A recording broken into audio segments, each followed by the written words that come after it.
When you think about businesses that are selling through the roof, like Aloe or Allbirds, sure, you think about a great product, a cool brand, and great marketing. But an often overlooked secret is actually the businesses behind the business, making selling, and for shoppers, buying, simple. For millions of businesses, that business is Shopify. Nobody does online business better than Shopify. It's home of Shop Pay, the #1 checkout in the world. You can use it to boost conversions up to 50%, meaning way less carts going abandoned and way more sales going through to checkout. Sign up for your $1 per month trial period at shopify.com/income, all lowercase. Go to shopify.com/income to upgrade your selling today. That's shopify.com/income. The Red Hot Clearance event is on right now at Burlington, and I'm excited for the markdowns. It's all about savings on top of savings throughout the store. This is when I stock up on styles for my closet, home decor, and much more, because there's up to 70% off other retailers' prices on clearance. I mean, I'm going every day because these prices, too hot to miss. Burlington. Deals, brands, wow. Styles and selections may vary by location. The Presidencies of the United States is a proud member of the Evergreen Podcast Network.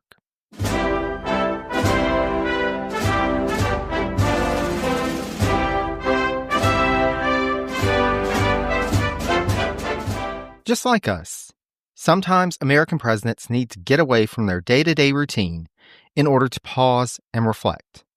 But given the nature of the role in the 20th century, that wasn't necessarily an easy proposition. Until Franklin Roosevelt had a retreat constructed that provides peace and tranquility in a secure setting. That retreat, which is still in use by modern-day presidents, is, of course, Camp David. And my special guest today is going to take us behind the scenes of what it takes to keep that facility available for the president at a moment's notice. Welcome to the Presidencies of the United States. I'm your host, Jerry Landry. My guest today is retired Rear Admiral Michael Giorgione, author of Inside Camp David, The Private World of the Presidential Retreat. Mike served 29 years on active duty in the United States Navy, retiring in 2010. During the course of his naval career, Mike served as the commander of Camp David for Presidents Bill Clinton and George W. Bush, working under the White House Military Office, the organization also responsible for Air Force One, Military One, the military aids, and other units. He is a much sought-after speaker and educator throughout the United States and the world. So I cannot thank Mike enough for the time and the insight that he provided in our discussion about the history of Camp David and insights from his tenure as its commander. To learn more about Mike's work in leadership development, as well as to get a copy of his book, I'll have a link to Mike's website on the page for this episode on my website, presidenciespodcast.com. Without further ado, after this quick message, we'll get to my conversation with Mike. On WhatsApp, no one can see or hear your personal messages. Whether it's a voice call, message, or sending a password. To WhatsApp, it's all just this. So whether you're sharing the streaming password in the family chat or trading those late-night voice messages that could basically become a podcast, your personal messages stay between you, your friends, and your family. No one else. Not even us. WhatsApp. Message privately with everyone. Mike, thanks so much for joining us today on Presidencies. Thank you. Good to be here, Jerry. Thank you for the invitation. Absolutely. So as we're getting started, let's begin with how you started at Camp David. Would you mind briefly sharing with our audience how you were selected as commander of Camp David and how you were thrown into the deep end right after your change of command ceremony? Sure. Thank you. Camp David, officially known as Naval Support Facility, Thermont, Maryland, is a Navy command. It's part of the White House Military Office, the same office in the East Wing of the White House that oversees Marine One, Air Force One, the Mill Aids, and other components that support the presidency. As a Navy command, it is commanded by a Navy Civil Engineer Corps officer. So we're a staff corps in the Navy. We have engineering degrees, architecture degrees, and that's who's maintained it and operated it since the early 50s. So when it was time for a new CO, commanding officer, to be selected, my community, the Naval Facilities Engineering Command, the Civil Engineer Corps, nominates a number of officers. Their names are given to the White House, and then they take over from there. And WAMO, White House Military Office, goes through the process of screening us, interviewing us, doing background checks. And at that time, the director of the White House Military Office, during my time, was under President Clinton, made the final decision on who they wanted to take over. So they start about a year out. And once you're selected, you need about 6 months for your background check to get your Yankee White top secret clearance. So when you come into command, you're already ready to go and you have your blue badge. So that's the process to get there. And it was definitely a hit the ground running once you took command, right? Right. And we'll get into, I know some of your questions are very good about leadership takeaways. And, typically, a way out before a president decides he's going to come to Camp David. Some presidents are more scripted than others, and some are less scripted and more spontaneous. And the change of command on that day in June of 1999 on a Friday morning at 10 o'clock, the weekend looked clear. President Clinton and family were not coming up that weekend. He didn't come to camp a lot, in his 2 terms, more during my time at the end. But that morning of the ceremony, we got notice that they were coming that evening. And there's you're always ready, but there's a process to really get ready to check the cabins and the food and all these other things to be prepared. So we had the ceremony, it took over, we had our abbreviated party, and then I had to usher my family off the mountain and down the hill to the Super 8 motel because I was now in charge and I had my first visit. Here was one thing I was very grateful for, Jerry. Yes, I am in charge. Yes, I am accountable as of 10 o'clock that morning. But do I really know what's going on? Do I really understand? Have I been through enough visits and process to really understand? No. And I'm not a micromanagement type, but at that place, at that time, I just had to sit back and let the crew do their job. So I sit through the kickoff meeting. I'm listening to them as they talk with the social secretary under Mrs. Clinton on who's coming and what cabins and what kind of things they want to do. And I just watch and I listen and I'm absorbing. And all I had to do that first day, Jerry, was put on my whites, walk down to the landing pad once Marine One landed, salute the president, and welcome him and his family to Camp David. That was day one, and it was a great start to being full of trust and letting your people do their job. Absolutely. And that's something that definitely comes across in your book, this idea that leadership is something, there's only so much the leader can do, and you've got to have a team that you can trust and rely on and know that they're going to do what they need to do. And being able to see that on day one, I know that was probably an amazing experience and just giving you confidence that, yes, this is the team that's going to help us through. It gave me the confidence, and I know it gave the crew confidence that I wasn't going to be the know-it-all, and there was someone I could work with. Absolutely.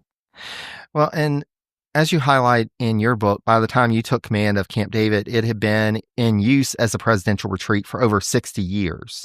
Correct. And with the COs and their families living there full time, you describe the experience in your book at one point as follows, quote, "The COs are camping with the presidents and are in, but not of, their world." So, Mike, would you mind sharing a little with the audience about what it was like to live full-time at Camp David during your time serving as CO? So in the book, Inside Camp David, I certainly share my own experiences as well as those of about 15 other commanders from the Kennedy administration forward. And when you're the host at this retreat and you get to see the president and his family and guests on a pretty personal basis, you see him walking around, you see him in the gym, you might see him at the chapel service, you're greeting them, you're making small talk. You learn a lot about them as people, of course. And that's a very comforting feeling. It's very interesting, but you have to always remember that, as you said, we are in their world for this brief time, but we don't come from each other's world. And to ever think that we understand what the president's really going through or what it's like to be a politician or to lead your party or the administration or the country, it's interesting to observe from the sidelines, but don't ever think you're really of that world. And that's a thing in humility that everyone has to keep in check and appreciate about this unique moment you have in time. And I realized talking to all the other commanders that were interviewed that they felt the same way. And some of them have a lot more personal, interactive stories, and some not as much. But we all feel the same way, that you're giving us an incredible opportunity to be in their world but not of their world. And that's been something that I found in presidencies, and this idea of trying to highlight all the folks that are around the president, that are helping to support the president. And even in the early days, you get the sense, there are some folks who are closer to the presidents than others, but even with them, there's only so much that they can understand the experience that person is going through, even though that they have that close proximity and maybe they see him every day, but still there's that, you can't know what it's like to walk in their shoes completely. I found a great peer to talk to was much of the staff at the White House. We would talk to the head gardener about taking care of the greens and the grass and the florists and the chefs and the bakery. The head usher was probably my wonderful friend I could talk to. I could talk to Gary about what it's like to take care of the family, because they had that unique access a lot more 24/7 than I had. But he was a great resource for insights about what a family likes or doesn't like and what to maybe do that weekend. Absolutely. And this idea, and it's a theme that goes through your book, this anticipation of trying to plan ahead. And when you have those instances that you get, less than 24-hour notice, they're coming, trying to make sure that you're constantly ready. And you definitely highlight in your book that leading the crew at Camp David presented unique challenges. So what leadership lessons did you learn during your tenure at Camp David? And what words of wisdom would you share with future COs? Thank you. As I said earlier, trust. Absolutely number one, to build that relationship with your crew of trust, respect, and letting them do their job, and them letting you do your job as well. We all have a role there. Here's a unique perspective, Jerry. Every sailor and Marine there is handpicked. I mean, they go through screening. The Marines come from the Marine Security. They're a Marine Security company from 8th and I Barracks in Washington, D.C., so they're selected by that command. But they're vetted. We interview all the sailors. They have to go through background checks as well. So you've got an A-team. I mean, everyone showing up at camp is like number one on their ship, their squadron, whatever. And this is not a complaint in any way, but it's a unique leadership challenge because now you've got the Olympics of the sailors and Marines. And there are some very basic jobs that everyone has to do, and there are some very important jobs that are all important in the big scheme. And some people tend to forget that. And when you have to rate people at the end of this evaluation cycle, which we do in the military, that can be a little hard on some egos. But everyone does well when they move on from Camp David for promotion.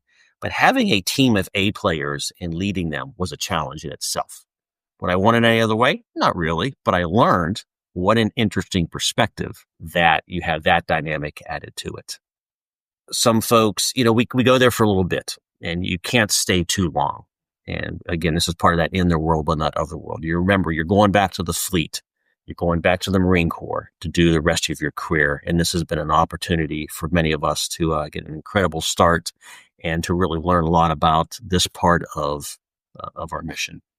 The other premise I talk a lot about is in leading your crew at a place like Camp David, where you have exceptionally high standards, as expected, is this notion of being perfect but natural. And so that really was a key inflection point for me as the leader, is I had to carry myself in talking with the troops and talking to the president and working through the fact that the water line broke the week before, the day before the president was showing up, or what do we do with all the snow that just heavily dumped on us?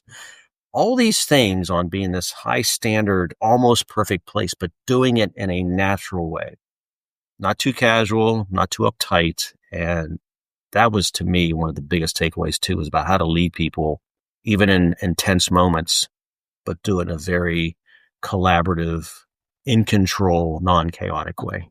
And it was fascinating to read some of the details. And that's the thing, all the details that go into trying to make this retreat. And that's what it is for the president, a retreat.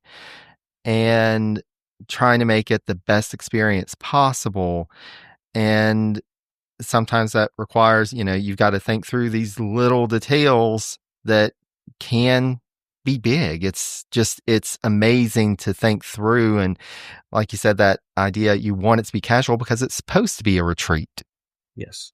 And it's a wooded retreat. You're in the middle of a national park, Catoctin Mountain Park, and there's woods and trees and critters and, there's nature and there's nice lawns and, you got to keep them manicured, and the deer always ate the flowers when we had deer inside the fence line. But you got to make natural about this stuff. And when someone turfs their golf cart through the grass and tears it up, how do you replace that in a very quickly but gentle way? All these little things. How's the cabin? Checking all the cabinets, make sure they're clean, of course, and always ready. Lots of details going on behind the scene. And comes down to how perfect can you be, but keep it Definitely. natural.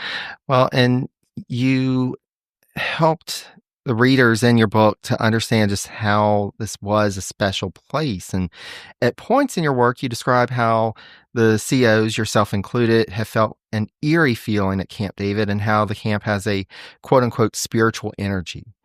And so, Mike, I was wondering, would you mind sharing more about that and how you think the atmosphere of the camp typically impacts visitors? For the listeners and you, Jerry, think about maybe when you go back to your high school or your hometown you grew up in, or you go into a place of worship or an iconic historical archaeological site in the world, and you just sense, and it means something to you personally, emotionally, intellectually. You understand, for 3,000 years this monument has been here, and then you start to think about emotionally about what went on there. Again, Camp David in the woods, very private, very dark, not a lot of lights at night, very calm, very serene. If you walk the grounds at night, very muted lighting, you hear the rustling, the wind through the trees, a squirrel. And then you think intellectually what's gone on there since 1942 and all the world leaders that went there and all the presidents who went there for a respite from stress or tension or contradictions and scrutiny. And then you start to build that picture and that inside your body of the aura of what's going on there. So for some, it's a spiritual thing. It's an intellectual thing. It's an emotional thing. But you just feel that presence, like I said earlier, about going back to something that's important to you in your life. And you just feel that it was so special. And you think about what's happened and what's going to happen there in the future. Absolutely. Absolutely. It's, there, and I know for myself, going to historic sites, you can just feel the history. You can feel the people who have come before. It just, you reflect on that. You have it in your mind and you just feel it and I can only imagine what that's like at Camp David, because it is such a personal place for some of the presidents, like you highlighted in your book. It's a place where folks come to recharge. It's where major events have happened. There's just so much that's happened there. And to know that that history still lives on is just amazing. And I think some of the presidents realized the value of inviting a foreign leader, in particular, a foreign leader to Camp David, in compared to the White House. So the White House can be a big deal, and it's a special place too, of course. But it's pretty common. I mean, the public can go to the White House and get a tour. You can't come to Camp David. And so foreign leaders may be treated to a very, very glorious state dinner and all that, not all the time at the White House. But bringing someone to Camp David, I noticed with some of the presidents, it's a lot more personal. It's like bringing someone into your family room in your own home. And it's more special, is what I'm saying. It's more special. It's more meaningful. And I know people appreciate that and feel that. It's part of that aura, that spiritual sense you talk about. Absolutely. And that's one thing that you talked about in your book. We know Camp David has been the site of various important moments in presidential history, and you were commander during the summit between Israeli Prime Minister Ehud Barak and Palestinian Authority Chairman Yasser Arafat. So, Mike, would you mind sharing with us what the perspective was like for the crew during those major events that were hosted at Camp David? Anytime the president comes to visit, you're excited. I mean, it's your mission. Your mission is always be ready, you prepare, you train, you maintain. But when you get to actually host the visit, that's wonderful. When there are foreign leaders involved, or people from outside the presidency involved. It's exciting. When you take on something like a international summit, it's incredible because now you're going to be working with the State Department, with diplomatic security, with a lot of other things, and the crew is learning how to work together, of course, and collaborate. I know that President Clinton had worked the relationship with those two for many, many, many years. And I think this is going to be about his 6th formal meeting, summer, July of 2000, before, the end of his term, and very important to him. And getting notice about 4 or 5 days out that he decided to come to Camp David was fortunately just enough time, right? Just enough. If we had had weeks or months, we would have ruined each other. We would have done great planning, then undo it, because that's what humans do. We overthink things. But that was just enough of a forcing function, just enough of a pucker factor to get it right and keep moving. And it was fascinating, 2 weeks. It went just like President Carter in 78, went 2 weeks. I reached out to the CO who was there in 78. He could give me a few tips about things, but not a lot. So we figured out ourselves. We worked a lot with the State Department, as I said, and it was just fascinating to see this unfold. We scripted the beginning, the scene where the president's walking with Yasser Arafat and Ehud Barak down that paved road. That was scripted. That was practiced the day before with the press pool and the security. And then, they take it from there. And the rest of the time was just support and be ready. And it was fascinating to see how things played out and how people interacted with each other. Absolutely. Well, and like you said, it's one of those things, sometimes if we have too much time to plan, it becomes analysis paralysis. You overthink things. You want to have a little time, but that does seem like, pressure, and good pressure to just go ahead and trust yourself to do the right thing. It was the right amount of stress. I mean, it's another leadership principle. Many times you operate that, the 80-20 rule, the Pareto principle. That's enough. That's enough data. That's enough input. Let's get started. For this scenario, I was very, very grateful. Absolutely. And it's interesting, this thinking of the atmosphere of Camp David. And like you said, it is more personal. It's like inviting somebody into your living room. You have those scripted moments, but the magic happens kind of in those unscripted moments. And living in the camp with my family, the commander is the only family who lives inside the camp in a cabin called Cedar. And so we're right on the road that goes around the bend and down to the president's cabin, Aspen. Right across from our house is Rosebud, another visitor's cabin. So sometimes you see guests across the street. One time we saw Mrs. Clinton pushing her bike down past our house because the chain had popped off. And that sounds, happens to everyone, right? But then when it's the first lady, you go, oh man, what happened? What's wrong with the bike? And no, she was very pleasant about it. So these are those little things that happen, like the time President Clinton was chipping in the back lawn of Aspen and the sprinkler system went off because we forgot to turn it off. Okay, perfect but natural. So I did apologize later on when he left, when it was appropriate, but fortunately it wasn't a hard thing, but those little things are going to happen and you have to know how to handle those. But you're very rubbing elbows, they'll go to the gym, they'll run into the Marines that are there to take care of the place and have a casual conversation. President Obama loved playing basketball on the court with the troops. President H.W. Bush loved playing this game called volleyball in the squash courts with the troops. And so your people get to have these interactions as well. Absolutely. And you want to let them be, let them do it, let them have their own connection. That's wonderful. That's what the value of being there is supposed to be about. Absolutely. Having time that is solitary, but also having those interactions and knowing that it is just personal and casual. I know all of us need that at times. Yeah. And that's, again, the respite part. I mean, there's two reasons why presidents, I think, should use or have Camp David at disposal. Is to get away, just whether they go to their own home or they use Camp David sometimes, like many presidents of that. They may have multiple choices, but sometimes Camp David works for them. It's easier to get there quicker. It's that quiet I talked about, that peace.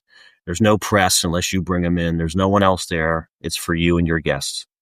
And the other great appeal is for diplomacy, whether it's with your own staff, administration, or bringing other world leaders in. Absolutely. Well, and to go back to a point that you had brought up earlier, because you had discussed in your work how the work of the crew of Camp David was different than the staff at the White House. And you wrote, quote, "The White House staff lived the daily grind of the presidency, while at Camp David, we usually saw them in a more relaxed mood." So kind of as we've been talking about. And you had briefly talked about that interaction, but would you mind, Mike, sharing a little more about the interaction between the teams at the two facilities, how you coordinated and worked together during your tenure? Once a month during my time, we'd go down to the White House, White House military office for a commander's meeting. So, the head pilot of Air Force One and the Marine Squadron HMX One and mill aides and me and other staff members. And I realized, I don't see them every day like these folks do, like the ushers as well. And generally, when they come to camp, it's a good time. It's a good mood. Generally, there have been tragedies, of course, when they've evacuated there after 9/11, for example. But we're seeing them on a good time because I want to be there. But there are still some things I could learn from the other members of the military office to help, give me insights to the family and what they like to do. But with that, knowing they're coming for a good time, Jerry, is why you're even more concerned that it's perfect but natural, because you don't want the bike chain to come off, and you don't want, them to forget about the movie reel. Only had movie reels being wound backwards, and you don't want to forget what kind of pie they wanted for dinner, and you don't want to make sure you're not stocked up on something. So it's a good time. They're expecting a good time that weekend, so don't make mistakes. Okay, and that was a whole different pressure we had, in a good way. Absolutely. It's just like you were saying that analogy of having folks over into your living room. You want everything to be perfect because you're trying to impress, but at the same time, you don't want you want it to be a casual environment. Exactly. So we had a water line break right near the chapel the week that President Bush and family were coming up, and our junior officer in charge of that and a vetted contractor were working 24/7, and I got to the point where I had to either tell them we could support. Of course, we were to support the visit, but do I tell them what's going on? It may impact movement around the camp or not. So they wanted to go after it. They knew they could fix it, and they got it replaced and backfilled and repaved, and it was almost like nothing happened. But that's going on behind the scenes. There's always something going on behind the scenes. But at some point, you have to decide, when do I share that information? When is it relevant? When is it not relevant?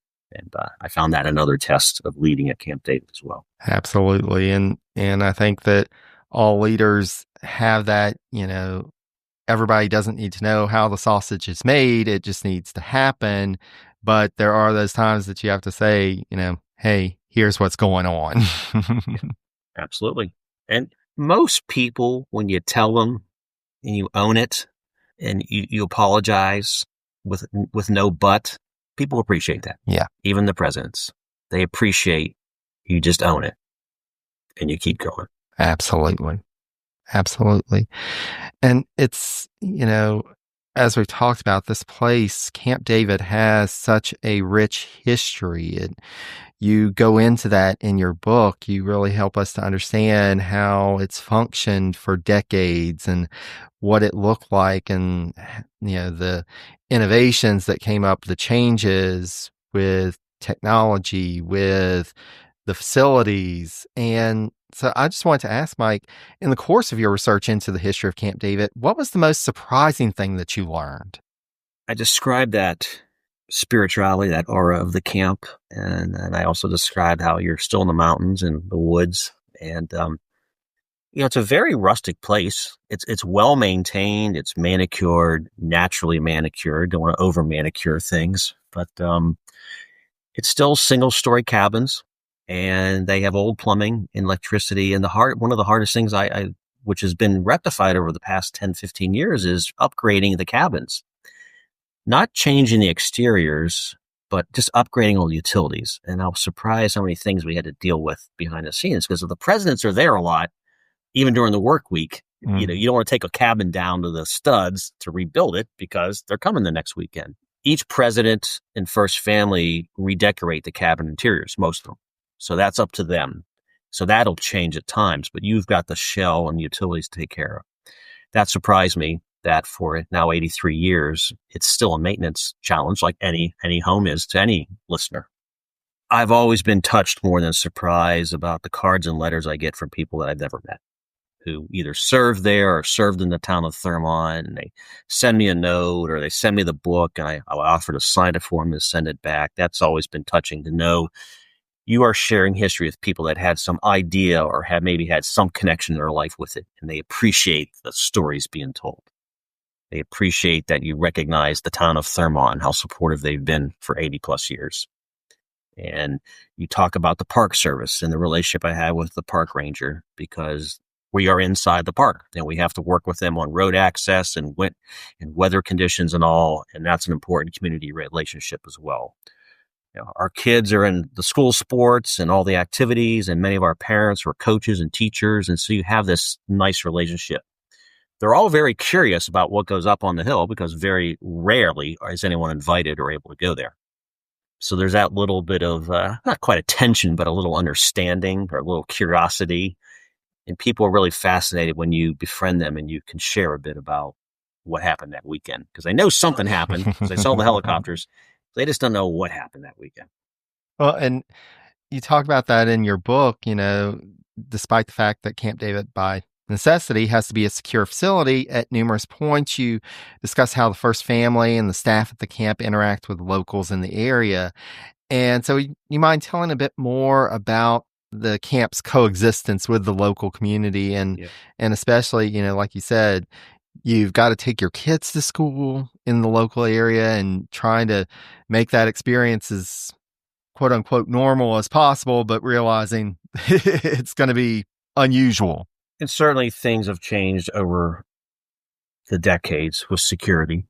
And before we had a chapel, if a president wanted to go to service, sometimes they'd just drive down the hill that Sunday morning and pop into a local church. And yes, we had Secret Service for most of that time, right?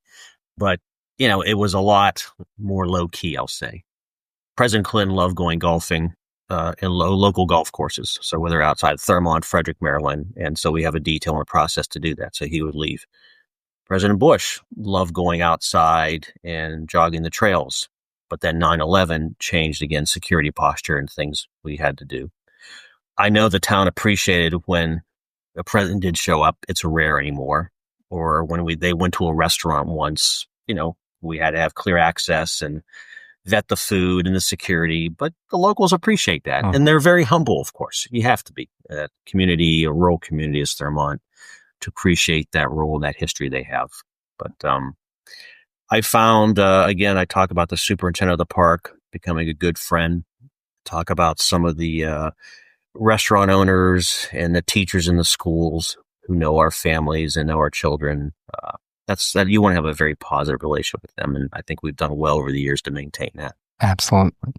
Well, and I just loved some of and like you said, it's changed over time, but this idea, I believe it was FDR and Churchill went into town one time. And so, here you have these two world leaders just showing up in your town.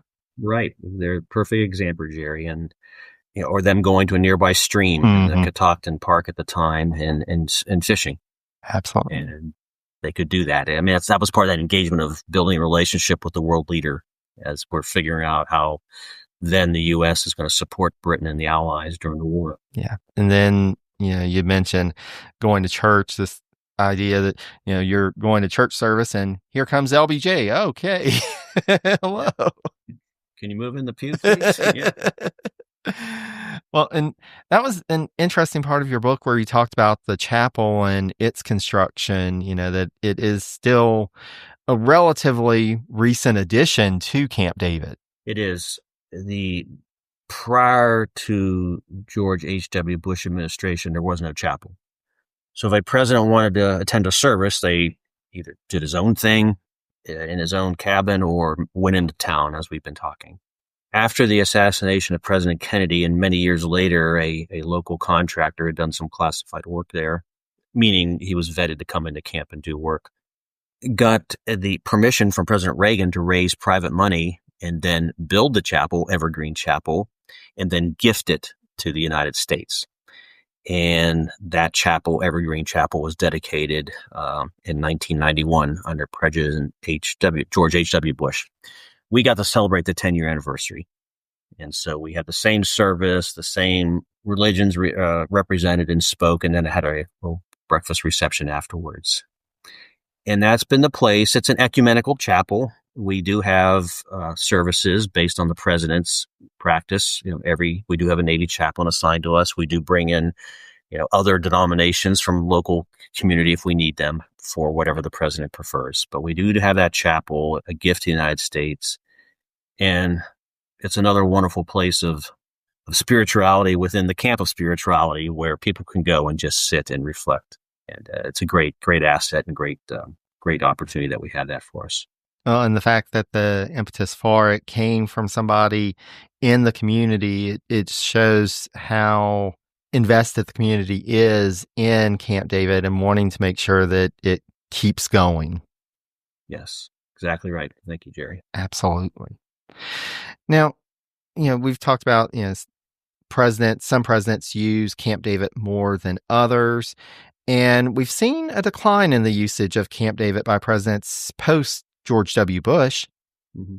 Mike, do you think that Camp David remains relevant to the 21st century presidents? And if so, is its importance different for presidents in our time than it was for presidents in decades past?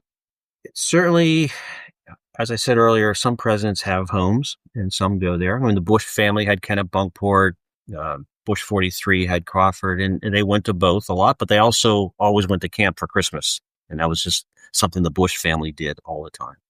The Reagans used Camp David the most as far as visit days in his 2 terms. President Clinton didn't use a lot his first term, but more his second term, highlighted by the peace summit we talked about.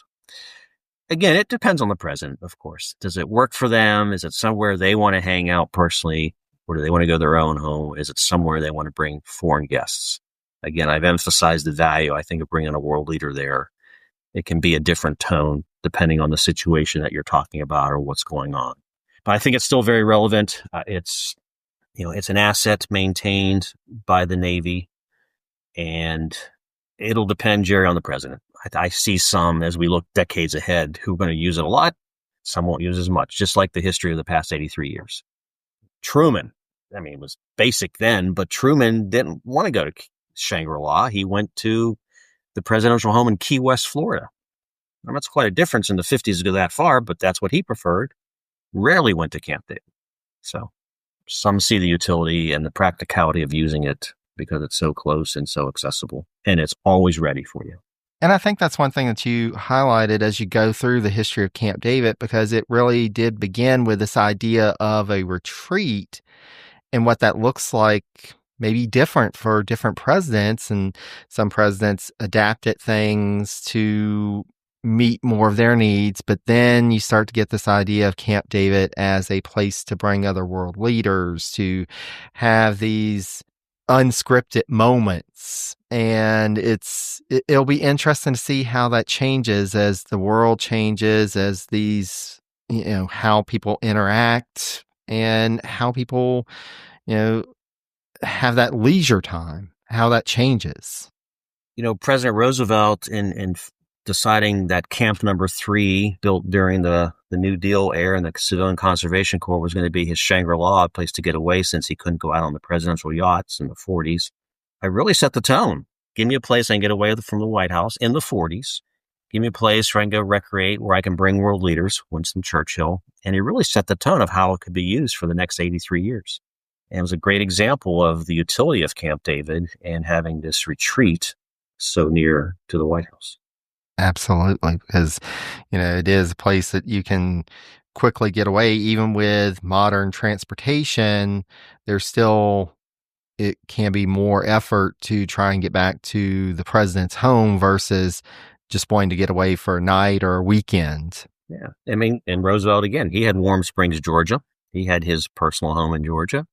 He had the White House. He had Shangri-La. Yeah. He would use them all. I think that's a wonderful option for our presidents to have. Absolutely. Absolutely. And some presidents have let their staff use them.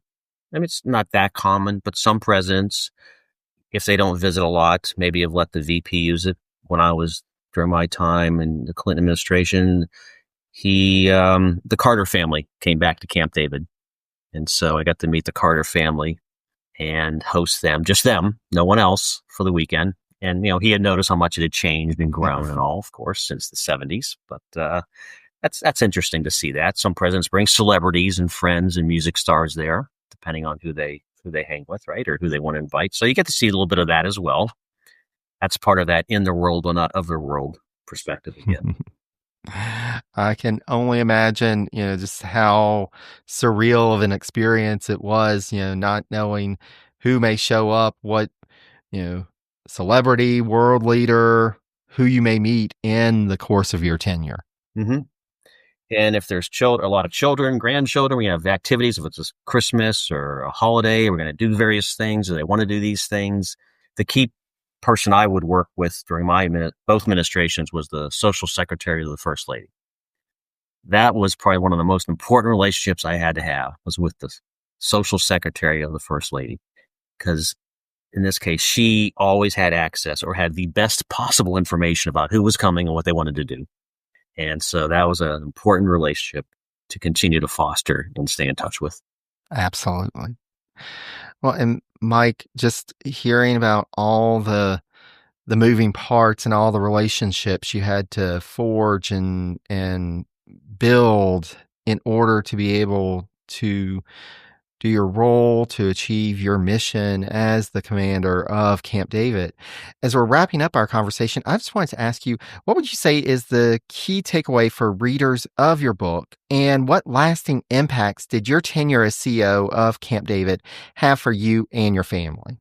My intent in writing the book, my intent in interviewing other commanders, was to tell a story, the history of the retreat from Shangri-La to Camp David.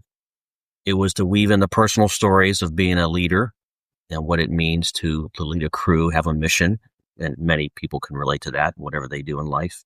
It was to do it in a apolitical way, and the best reviews I get that I appreciate are people that say, you're very fair. I can't tell what political party you are. And then I get also reviews saying, this isn't interesting because there's no trash in it, or there's no salacious stories, but that would be disrespectful and never my intent. And could I have done that? Of course, but that's not the intent. This is about sharing and respecting the retreat and the people that have served there and will serve there in the future.